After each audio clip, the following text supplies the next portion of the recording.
ಮೂಡಬಿದ್ರೆಯಿಂದ ಕಾರ್ಕಳಕ್ಕೆ ತೆರಳುವ ಪಡುಮಾರ್ನಾಡು ಗ್ರಾಮದ ಬನ್ನಡ್ಕದಲ್ಲಿ ಬೃಹತ್ ಗಾತ್ರದ ಮರವೊಂದು ರಸ್ತೆಗೆ ಅಡ್ಡಬಿದ್ದು ಸಂಚಾರ ಅಸ್ತವ್ಯಸ್ತಗೊಂಡಿತ್ತು.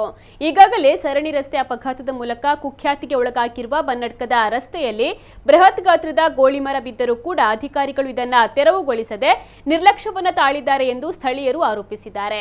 ಮೇ 12ರಂದು ರಾತ್ರಿ ಸುರಿದ ಭಾರೀ ಗಾಳಿ ಮಳೆ ಹಾಗೂ ಬಿರುಸಾದ ಗಾಳಿಗೆ 3 ದಶಮಾನಕ್ಕೂ ಹೆಚ್ಚು ಕಾಲ ಬೇರೂರಿದ ಗೋಳಿ ಮರ ನೆಲಕ್ಕೆ ಉರುಳಿದ್ದು ರಸ್ತೆ ಸಂಚಾರ ಬಂದ್ ಆಗಿದೆ. ಅಧಿಕಾರಿಗಳ ನಿರ್ಲಕ್ಷ್ಯದ ಕಾರಣದಿಂದ ಸ್ಥಳೀಯರಿಗೆ ತೊಂದರೆ ಉಂಟಾಗಿದೆ. ಗೋಳಿ ಮರವನ್ನು ತೆರವುಗೊಳಿಸಲು ಮೀನಮೇಷ ಎಣಿಸೋದು ಏಕೆ ಎಂದು ಪ್ರಶ್ನಿಸಿದ್ದಾರೆ.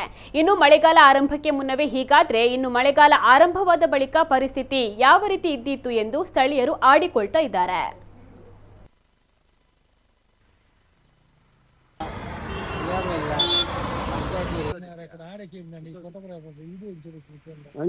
ಮೊಬೈಲ್ ಗೊತ್ತಿದೆ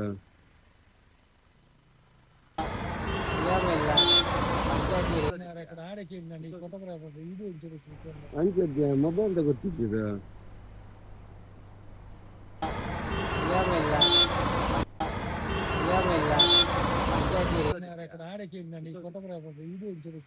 ಅಂಚದ್ಯ ಮೊಬೈಲ್ ಗೊತ್ತಿದೆ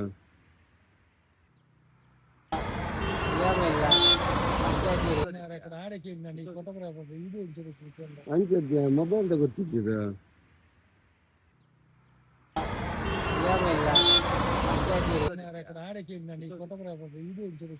ಅಂಚದ್ಯ ಮೊಬೈಲ್ ಗೊತ್ತಿದೆ